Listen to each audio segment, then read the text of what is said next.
Here's a few stories coming up on this week's episode. I had like the gay walk of shame competitors. What comes to mind when you think about weird magicians you've met? This can go in a lot of directions. Are you gonna get arrested? I think was their bigger fear. The red duffel bag that has all of my sex toys in it, that's the only thing they stole.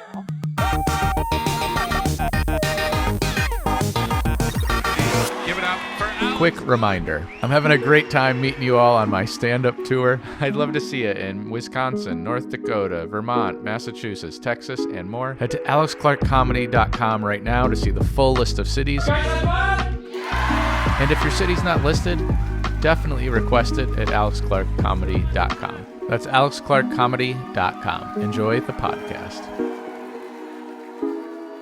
I'm so glad you're here because every week we check out someone else's embarrassing childhood, and we have a street performer. Do you like being called a street performer? What do you like? I'm not currently a street performer, but Right. it's definitely like part of my existence and the way that I started. Yeah, we've been friends since you were a street performer. Yeah. That's why. Yeah, sure. That's totally why I'm like, you're a street performer. You still are. Yeah. I like wear it as a badge of honor. Yeah. So where did you grow up? I grew up in Chicago, Illinois, Right in Chicago? Yep. Or in the city. okay. So you lived in an apartment? No, I had a house. My parents had a house in Chicago in Lakeview neighborhood, and yeah, I spent most of my childhood there. Did you have Left when I was siblings or 16. anything? Nope, Okay, just me. only child. only child. So you made Yeah. friends with the neighborhood? A little bit. I had a few Okay. neighborhood friends. Yeah, All there was right. a girl next door that I was good friends with, and a boy across the street. Well, But what were their names? Devin and then Max Malter. was Okay. across the street. We called him Malter. He was one of those kids where like you called him by his last name. Yeah, you know? yeah. He seems like he could star in Superbad based on that name. You know, yeah. Sure. We don't really talk anymore, but Yeah. you're not wrong. Okay. I think he's kind Don't of in talk. Is that because he's in jail? What happened? No, he's a good guy. I don't know. You Yeah, just yeah. kind of grow up and move Was on. Malter the biggest troublemaker of the friend group? I don't think so. We were all pretty good kids. Okay. I think I come from a pretty solid family structure with a lot of support and resources. Okay. Like Cool. nothing totally crazy happened Right. in my world besides the fact that my parents are professional magicians. Wait, they are? And I grew Wait, up- they are? No, Yeah, wait, I you don't didn't know know that. No, Yeah, I didn't. Yeah. So like my weirdness. Wait, hold on. Yeah. You were like, I grew up in a great household with a stable income. I thought you were gonna be like they were doctors or lawyers or something. No, they're professional magicians. Okay. But I grew What up were their in stage entertainment. names? I love this. It's just Danny Orleans is my Okay. dad, and you can find him at corporatemagicltd.com. Hell yeah. Neat. And your So- mom did magic as well? My mom is the MC at the Chicago Magic Lounge, which is No way. yeah, she's Okay, the this is resident gonna MC get there. super nerdy. I didn't realize your whole life was into this. Yeah. Okay, hold So on. like this is the weird thing. Like my childhood wasn't like crazy and wacky in the like normal crazy wacky way. Right. It was in the like Hogwarts way, where I had a very entertainment filled household where there were always like So were you always things performing going as a on. kid? Yeah. What's like your earliest memory performing? I started acting classes when I Okay. was super young, and I did like. Were you theater like, camp get and this summer nipple out of camp. my mouth? I need to act. I'm done breastfeeding. Get me on stage. Kind of, I Okay. guess. Yeah, I did professional theater and film all through my childhood. Okay. So I did like oatmeal commercial stuff. I had this stint. Wait, like that. In- You remember that movie Life with Mikey?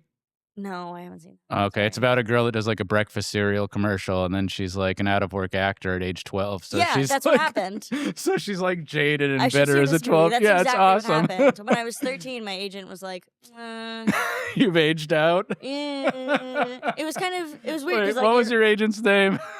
I was with Linda Jack Talent Agency with Okay. Stuart Talent, who was still a great Chicago agent. There's no Right. hate to them, but I like had to get new headshots every 6 months because I was growing. And when Right. you go through puberty, by the time you audition, you're going to look different when they shoot, and it's kind of like this weird Yeah. thing that happens when you're in your like 12s, 13s. And I was like a awkward looking teenager too. Like my nose grew first, and then my ears grew, and then I had like I was like short, and then I had braces, and my teeth kind of went in weird directions, and then I found circus. Right. And that's when I found circus, right in that time.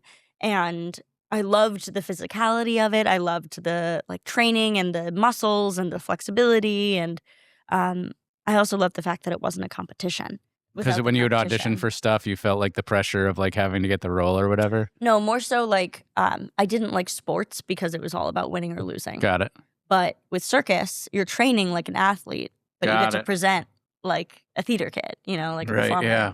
What I was super the fucked. circus thing you did? Like, what was your first circus experience? I did the Actors Gymnasium Teen Ensemble, which is a How old were you when this after-school happened? thing. I got into the teen ensemble when I was, I think, 12 or 13. Okay.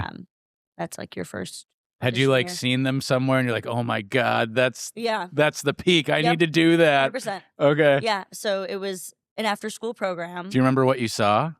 Yeah, I saw one of their shows.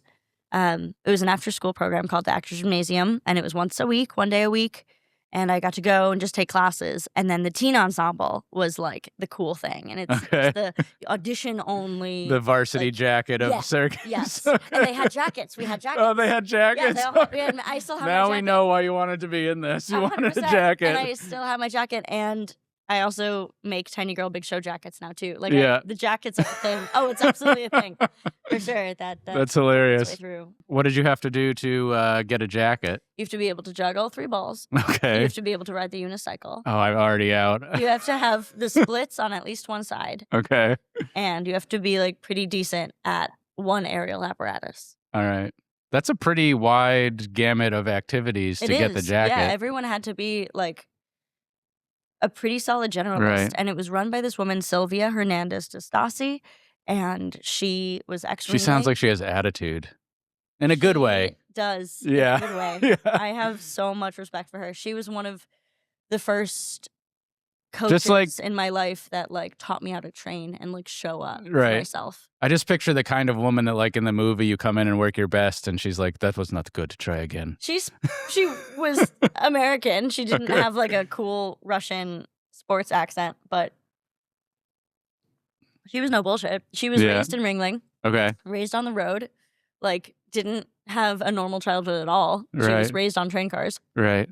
And then landed in Chicago and built this circus school, and it was her pride and joy. And it was very clearly like she had so much passion and dedication for making sure that we were good. Right. And she worked really hard, and that program still exists today. Do you remember those first shows you did? Absolutely. We did one show called Lost and Found, and it was all about the land of Lost and Found, where your stuff goes when you don't know where it is anymore. And it was really fun.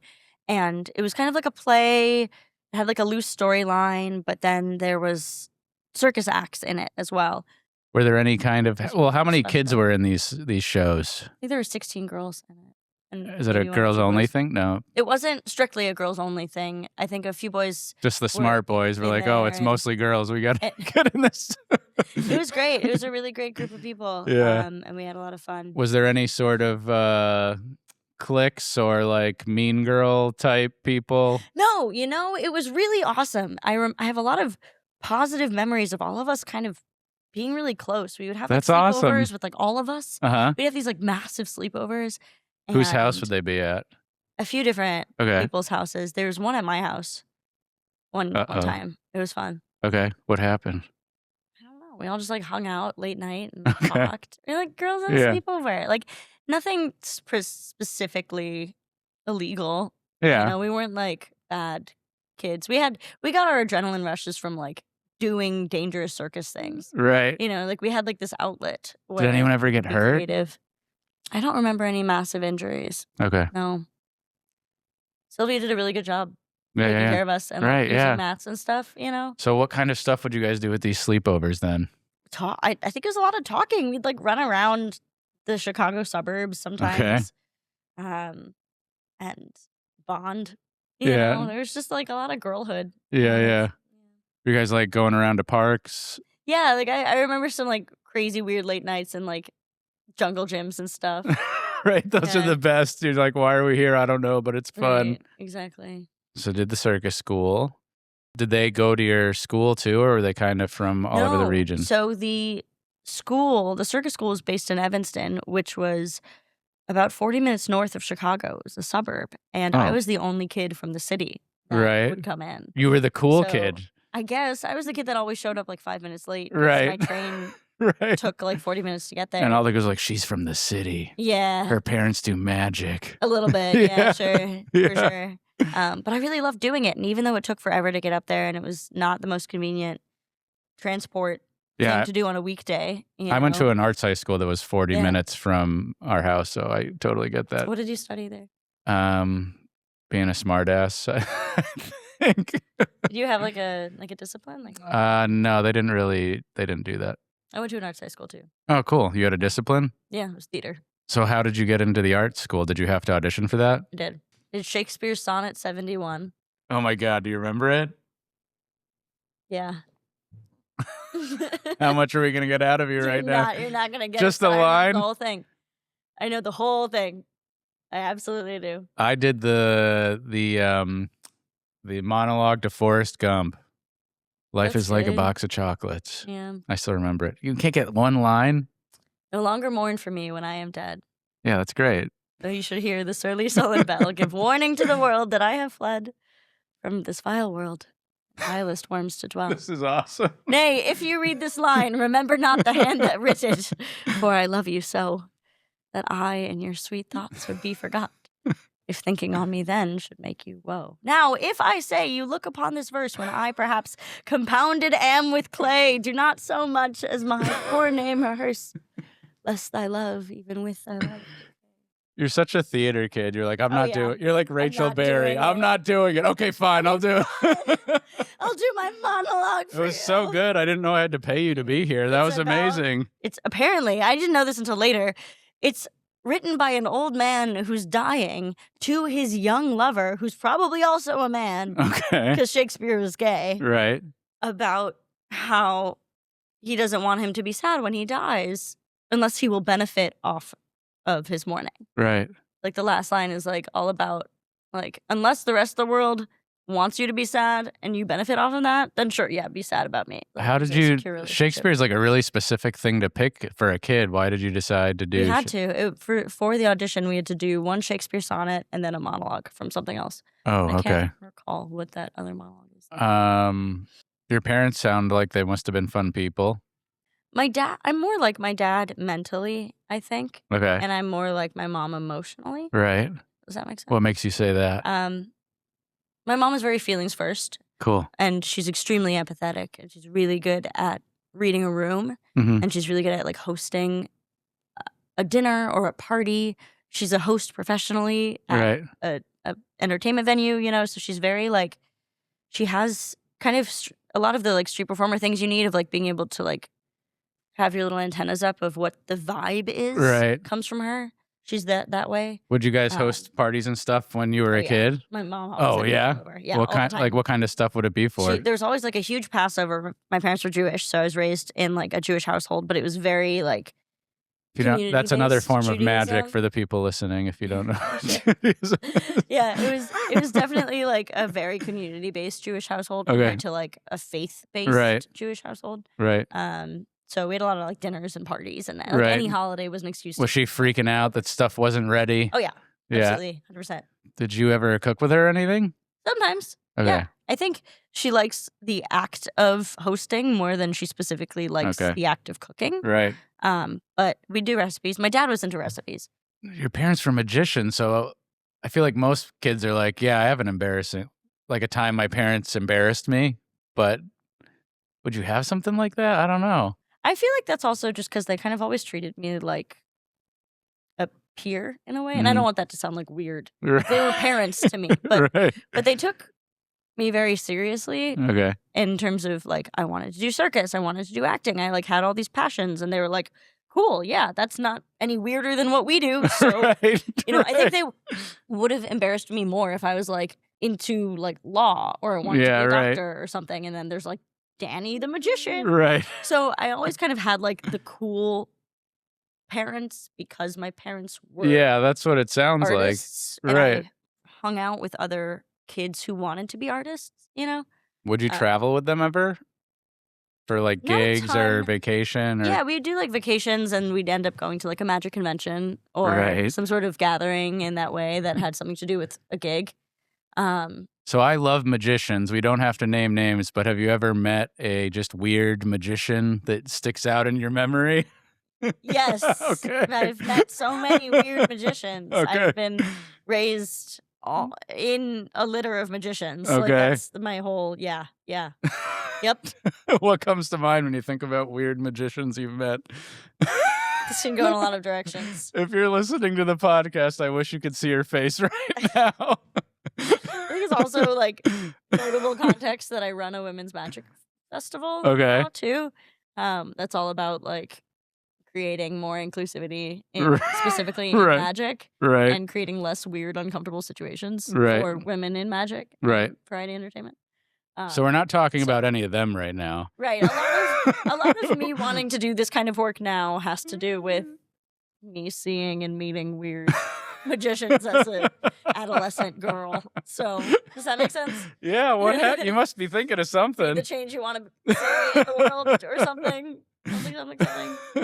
Yeah. Was it a guy that just was bad at magic, or what happened? Sure. I don't know. I have a lot of theories why the art of magic attracts socially uncomfortable, predatory men. You know, Okay. like I think there's a disproportionate.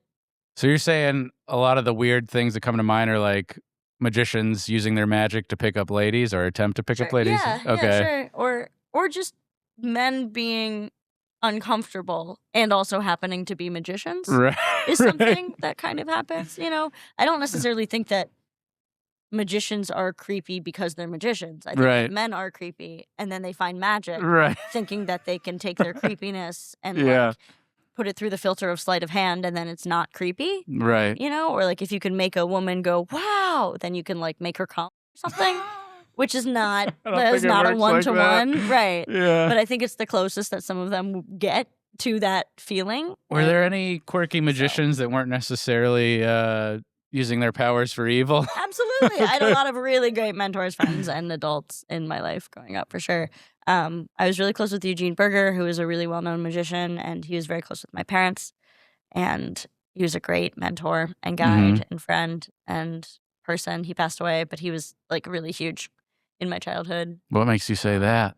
He had a really wonderful ability to make magic feel spooky and real and slow and calm and unbelievable. Every word was chosen. Everything he said was specific. And in all of his routines and his work, it's extremely mindful, and it created a really interesting dynamic in his work. He wrote a ton of books, made a ton of videos and DVDs, did a lot for the magic community. So a lot of people were coming into town to see him, to work with him as a mentor. So he was kind of the social pillar. Right. You know. Except on Passover, that was your mom and her parties. Sure. He'd come though. He'd be there for them. So it sounds like it was kind of like a spooky, eerie vibe, his show, like intentionally. Yeah, his work definitely had that. Cool. Yeah. Would he mentor you at all? Him too. Yeah, oh, absolutely, for sure. And as I was starting to develop more material and stuff, he was also one of those people that couldn't help but watch everything that the Chicago community was making and attend everything and give advice and give thoughts and give notes. So what kind of mentoring advice sticks out to you? Like, what do you remember? Like the one or two things that a lot of it was pacing. Speak slowly. Do you remember a specific time he said something like that to you, or like a performance he saw? And I remember he gave a note at one point about titling your show and how to title a show and a name, and how important it is to have your own name as part of your title. That way, too, if the title of your show changes, your name is still within the branding of that. Right. You know, Leah Orleans presents Tiny Girl Big Show. Right. What other influences do you think you had in your performing growing up? I went to the Celebration Barn. What is that? It's a barn in the middle of Maine. Okay. And it was founded by Tony Montanaro and Karen Montanaro, who are extremely well-known mimes. Well-known mimes in the mime industry. But they are. And everyone's not talking about them. Yeah. And Tony's passed away, but Karen still is, very much so runs it. And it was like physical theater training, scripting training. We trained with a lot of other guest artists would come in. I met a woman named Amanda Crockett who changed my circus. Oh, why? Who is she? She's incredible. She's a clown and a circus performer and a trapeze artist and a juggler. And I met her at the barn, but then it turns out we both lived in Chicago. Okay. So we kept training together when we were in Chicago, when she kind of took me under her wing. And I did a bunch of lessons with her on clown, and then she moved to Vegas to work for Cirque du Soleil for a while. She was in their Michael Jackson 1 show doing her hat juggling routine, which Cool. is incredible. She's awesome. And she was a huge, huge influence. Right. Really grateful. We're going to switch gears. You remember a time you got in trouble with your parents? The first time they found weed under my bed. Okay. And that was actually a funny conversation because it loops back into Eugene Burger. So Okay. You got it from the Eugene Burger? No, they gave it to Eugene because they didn't know what to do with it. Oh, okay. Because they knew that he smoked pot. But they like took it because they like had to, because they felt like they were parents and they weren't gonna like give it back to me. But then they're like, what do we do with this weed? And they Right. gave it to Eugene, and then we were at dinner, and Eugene was like, "Thanks for the pot." I was like, I wanted that was mine. That's hilarious. Yeah, it was great. They were like, I had good grades. I was like attending school. I had a lot of passions. I liked Right. the circus. I was like doing well in general. Yeah. But I was also smoking weed occasionally, like Yeah. maybe on the weekends with my friends a Right. little bit. And just before breakfast every You know, day. Not a big deal. not yet. That didn't happen until much later. But yeah, I was like very occasionally using weed, but it was still legal. Right. And I wasn't drinking. I didn't like drinking. I like drank a few times in high school, and I hated it. Yeah, I don't felt like drinking garbage. either. I like got really sick. I didn't have a good time, but I liked weed. Right. So my mom like found it under my bed, and they like sat me down at the table. Did you get it from Monker or whatever his name was? Malter. Malter. I don't think I did Okay. at that moment. She but had to think about it, though. I She had to definitely think had about it for sure. It's not like a wrong guess. Okay.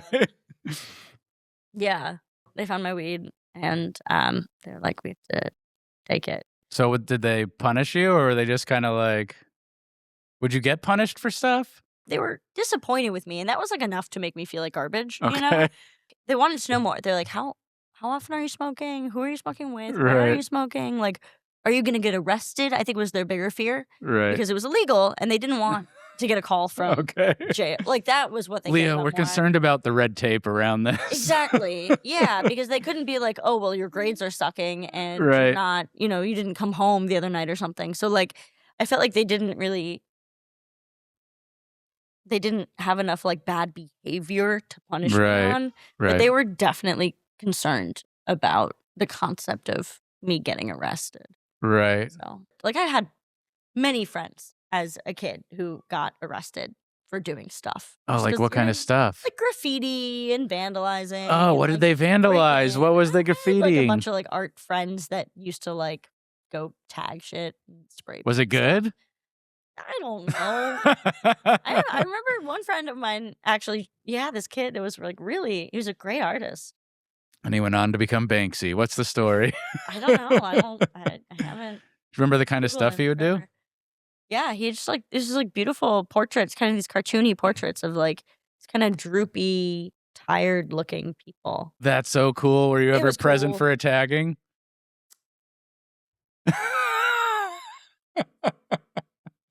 Nope.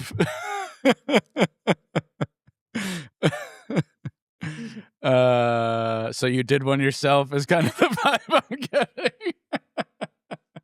So you were a good kid that never did anything wrong. You never spray painted anything, and you never smoked weed, it sounds. Nope, like. didn't do any of those things. Did not do any of those things. What did you do to make money growing up? That weed didn't just fall out of a tree.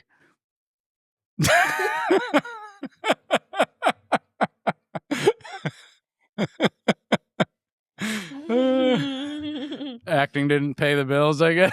I was definitely an entrepreneurial kid for Okay. sure. Were you selling sandwiches to other kids in the school? Sandwiches. Yeah, I was selling okay. sandwiches. Or the ham, Sandwich cheese? selling. Yep, PB&J's were my specialty, buddy. What were you charging? A dime? Well, how much? Exactly, Okay. exactly. A full dime for Okay. one sandwich. That was it. Uh, $120 for my sandwiches.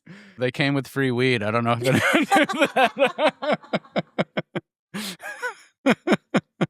Yep. Yep. That's definitely not how I paid for my first set of microphone equipment as a kid. Totally. Were there any other ways you made money besides selling sandwiches? I worked for Jamba Juice. Okay. I had a Jamba Juice job. That was the cover. Only right. It was for one summer. and I worked the morning shift. So it like got me up and out of bed, and I would rollerblade to work. How old were you when this happened? 16. So you could like work your sandwich route on the way to Jamba Juice. After. Oh, okay. Sandwich route after. Okay. Was the function of that. Okay. It was like this morning job. So I got up at like 5 and I rollerbladed to work, and then I worked in a smoothie shop. How far was the stretch of rollerblading? A mile. Okay, that's not far. bad. Yeah, that's not it was far. like a 15-minute blade. Right. 20. It was the Jamba Juice in Boys Town in Chicago. That's the one you worked at? So yeah. Okay. So it was near the Belmont L stop if you're a Chicagoan. What does this mean to people that don't know? It's like gay village. Okay. It's the queer Okay. cool part of town. Now the queer cool part of Chicago is Andersonville, which is north because everything got gentrified. But right. Yeah, so it was like the cute bear daddies after their hookup would come in and get their like orange sherbet slush. You had the morning, the walk of shame Jamba Juice. Yeah. I had like the gay walk of shame Jamba Juice. Absolutely. It's exactly what it was. It was great. And I had a good time. And like I got to learn to make good smoothies, and my coworkers were cool. Do you remember any cool, like the coolest employee at the Jamba Juice? Yeah, there was a guy who was super nice, and we became friends, and I don't remember his name. He was an actor as well, and he did a lot of physical theater. So we'd like... Were you the same age? No, he was probably at least 10 years older than me. Okay. He was like a physical dude, too, so we'd kind of like be clowning around on shift. Yeah, he was cool. I think his name was That's hilarious. Joe.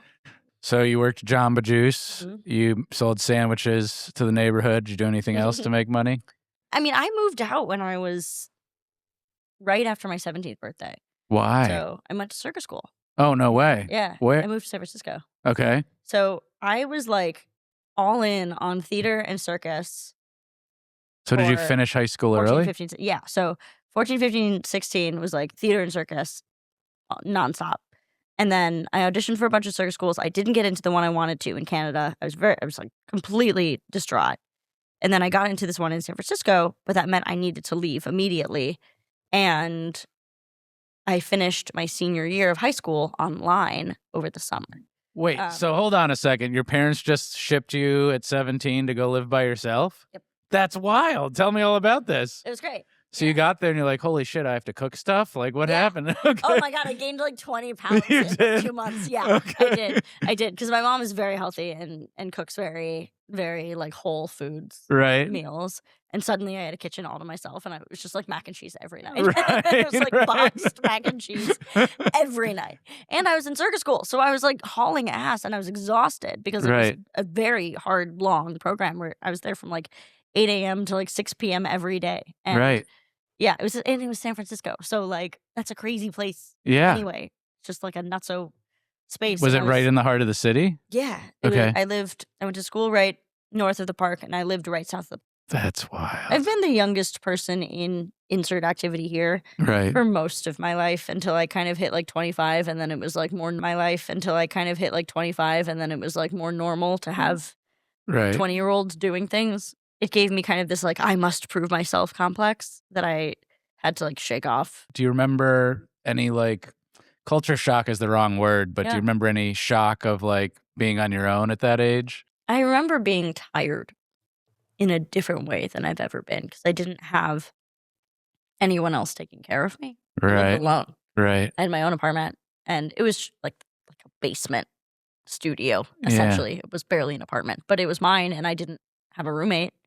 So no one else was like making sure my laundry was done. No one was cooking for me. I didn't have a car. I didn't have a washer dryer. I had to like go to a laundromat with my laundry like on my back and do it. It was like hard, you know. And I imagine there was weirdos walking around San Fran. And so I definitely just like remember being exhausted. Did you ever like run into not muggers, but just like a dangerous situation? Yeah. I had my bike seat stolen. No. Is that the only thing you've ever gotten stolen from you is a bike seat? I had a piece of luggage in the San Francisco apartment. Like our landlord had some cleaner come in and like repaint something. And when I got back, it was gone. It was like a suitcase. It was empty, but it was like a nice suitcase. Like a Samsonite or something. It was a worth- Toomey. Oh my God, it was a It was a Toomey? Toomey that my dad bought me. Oh It was my my like, God. graduation present when I like left. He Right. bought me a Toomey suitcase. He Yeah. was like, you'll use this for a lifetime. Okay, I don't know about you, but I had a Toomey bag, and I was like, this is too nice. I don't deserve to wear it. And it just stayed in my closet. That's funny. I have a Toomey rollerboard now that I love. Okay. I bought at the Lost and Found store, which actually I know circles back to my previous comment. But do you know about the airport luggage store? It's in Tennessee. Okay. It's the coolest thing. It is where lost airport luggage goes if it's unclaimed. I think it's called the unclaimed baggage Okay. store. And it's like the size of a Walmart. No And it way. is filled. It's like a thrift shop, but it's filled with things that people wanted to take with them, not Right. things that people don't want anymore. Right, yeah, There's that's awesome. an entire wall of like headphones and guitars and skis. So it's and- all out. You don't just like pick a random suitcase and get whatever's no, inside. No, it's all like sorted like a store. Oh my God, that's It's awesome. amazing. I've been multiple times. I always go and find some sort of gem. It's incredible. Right. It's awesome. I love it. I bought these shoes there. The shoes I'm wearing. What shoes are you wearing? They're great. Oh, those are sick. Yeah, They those look shoes are super great. comfortable. They're super comfortable. I love them. Huge fan of that store. I'm going to go. It's I'm going to so buy a weird. ticket right now. I'm going to Yeah. go. Great. What was the most, talking own and stuff, what was the most prized possession in your room, you think, growing up? As a kid, growing Yeah. up, Yeah. Not right now. What was in your room? What did your room look like? when I was really getting into circus, right at the end of living in Chicago, I bought an aerial rig and I put it in. No, my you room. I didn't. did. Like And a tripod? Yeah. No, you It's a didn't. quad pod. And we So had for people that don't tall know what that ceilings. means, that's like a, I don't know, 1,000-pound. I mean, it's heavy, right? Yeah. It probably goes up like 3 stories, right? It was not that big. It was like maybe 10 feet. It Okay. was the smallest possible aerial rig. You couldn't set it up in your room, though. I did. It was up. Yeah. It was Oh, you set had a up in huge room. It took up every single Okay. possible square foot of the room, and the trapeze hung not that high. off Okay. the ground. Like, but it When was you were on it, your just head was enough. lower than if when you were standing. It was like just enough for me to like train the basics, Okay, cool. so I could train Right. and get good. What kind of kid were you in school? Were you quiet? Were you loud? Were you a class clown? I wasn't super class clowny. I was pretty social. I liked being at school for the social element, and I liked learning. I liked learning about how to think, and I still like learning about how to think. Right.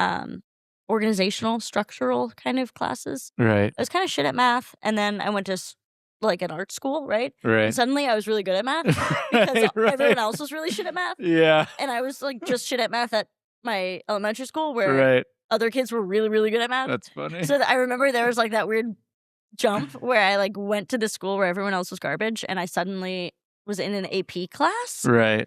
where I grew up always feeling like the dumb kid. Did that school have any like legends isn't the right word associated, but is there any like stories of your school that people pass around? Uh-oh. Yeah, there's definitely like some Okay. art school Okay. stories and like Okay. rumors. They're rumors though. They're like rumors. I don't think any of them. Well, I do know that there's 2 kids that unalived themselves in the Okay. school Oh, that's not good. before I Oh no. not while I attended. I don't think but this they, is like, the story haunt- I was looking for. They like haunt the school. And Wait, what? There you go. So you got to your But- school and there was an urban legend that ghosts haunted the halls, Yeah, this like girl that unalived herself in like the, 30 or English 40 room. years earlier? Yeah. Oh my God. Were there like Lights would go on and off in weird ways, and the school was it used to be like a abbey building next to a church. So Okay. the building itself was owned by the church that was next door. You might not, but do you remember any spooky happenings? Or like that was the ghost, or did the ghost For have sure, a just, like, name? lights doing weird things, and like the building would creak, and we'd like be there late doing like shop class and putting Right. together sets and stuff, and like I'd be there at 9 p.m. and like weird stuff would happen. Do you remember anything? It was just like creepy. It just felt like the air felt cold and Right. spooky and creaky and And you're like, what is that over there? Oh no, it's just a guy doing magic. It's some kid in the corner. I just feel like there has to be a story of like something going, not necessarily like breaking the law or doing something wrong, but just a catastrophe at home something happened with your parents, like a car broke down or like a beehive fell in the backyard. There's got to be something. Someone stole my dad's entire magic show out of his trunk, out of the trunk of his car. No. Yeah, he lost. That's a expensive. suitcase, either 2 suitcases or 1 big suitcase. Were you with him when that happened?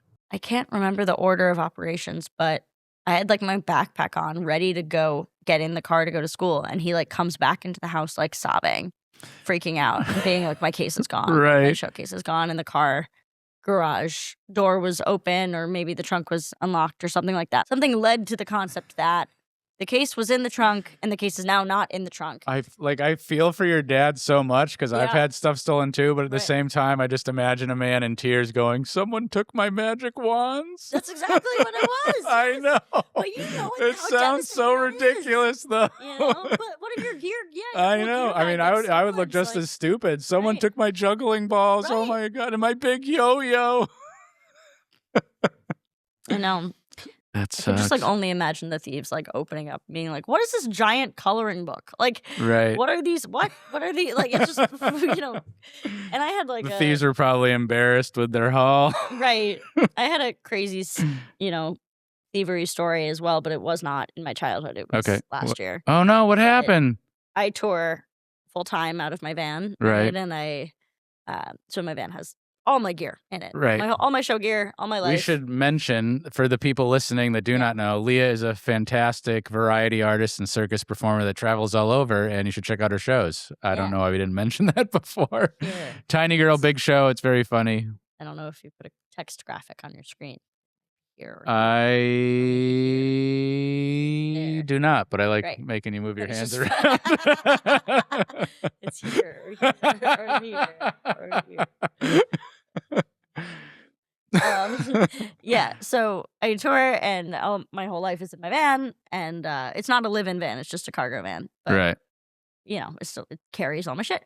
And I got to Portland, and I unloaded my show, or most of my show, and some of the gear at the venue, and some of my personal items into the Airbnb where I was staying, and then I like drove up to the city to go to a yoga class. So my van was like half full with gear. Not all of my gear, but some of it. So I park it, I go into class, I come out of class, and my window's broken. It is broad daylight. I was like, fuck.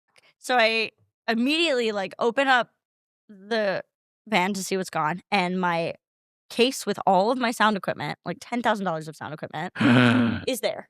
Oh. Right? So I'm like, great. Cool. You gave me a heart attack for no reason. Because I gave myself a heart attack. And it was totally there, and it was fine. And then my other thing was fine, my other thing was there, my other thing was there. And like I had like a bag with some cash in it too, and that was still there. So I was like, okay, great. Maybe they just saw like a few dollar bills on the seat, and you know, someone like really wanted. Or maybe they saw your unicycle and they're like, oh, she needs this stuff more than we do. So I was like, okay, I guess, cool. Right. I guess I'm in the clear. And I drive back to the Airbnb. I like tell my partner, I'm like, and we like call one of those auto collision and glass places, and they come and they like fix the window in like an hour. And it's like done. And I was like, great. It was like a few $100. I was like, okay, cool. Right. Problem solved. Weird, but we'll move on with life. Like a few nights later, we're like getting into bed, and I'm like, where are my toys? I was like, did you bring in the toy bag? No, I didn't bring. No! And the red duffel bag that has all of my sex toys in it was in the van, and that's the only thing they stole. Hundreds of dollars of high quality silicone. I like that this is the story that you're okay telling. There were other ones I'm like, I'm not getting anything out of you, but this one you're like, oh, I'll tell. I'll share. It was very sad. I also like that that was the most valuable thing in the van. I mean, the amount of things that had to have been in that bag. I was emotionally distraught. It was years of collecting to come up with, and those are very personal items. I could just imagine, like the thieves' faces though, like opening this red duffel bag and being like, and it's just like a freaking bag of dildos. Like, what? So, yeah, that's hilarious. So I imagine when I asked you what the most special thing in your room was earlier, this is the first thing you thought That was my of. childhood room. Okay. My childhood room. Yes, sure. My Childhood room, just an electric toothbrush that you didn't brush your teeth. Oh my god. Oh my god. Well, it's been great having you. Thanks, Alex. This is really good. If you'd like to donate to Leah's GoFundMe to buy her a new red duffel bag, we'll have that link down below. I will make a graphic for that. Before people leave, Yeah. I do ask the same 4 questions every time. Great. I call it the gauntlet. Okay. You ready? Ready. Question 1. What is a memory from your childhood that when you think about it makes you smile? I got to be part of a show called Ragtime, and that was a really fun production. Why? Think about it. It was a great group of people. It was a really fun cast. It ran for a really long time. It got extended twice, so it was like a very large chunk of a year. Oh, And that's it so was this cool. whole- yeah, and it did really well, and it like won all these awards, and it was like this very successful play. Right. And it was a large chunk of my like 12, 13-year-old year. If there was like one moment from it that like you would point out as like that was the most fun we had, like can you think of that memory? I remember the opening night, we got to move during one of the extensions. We moved from a smaller theater to a bigger theater, and moving to that, like, I don't know, it was maybe like moving from 200 seats to 500 seats. Like, Right. it felt like this big deal. Right. And to be in this really gorgeous theater where like it was raked really well and the acoustics were awesome, and like it was very affirming Right. as like a early teenager that like being on stage was what I wanted to do. Getting a better opportunity, having to work harder for that opportunity was worth it, like that kind of thing. That's so cool. Yeah.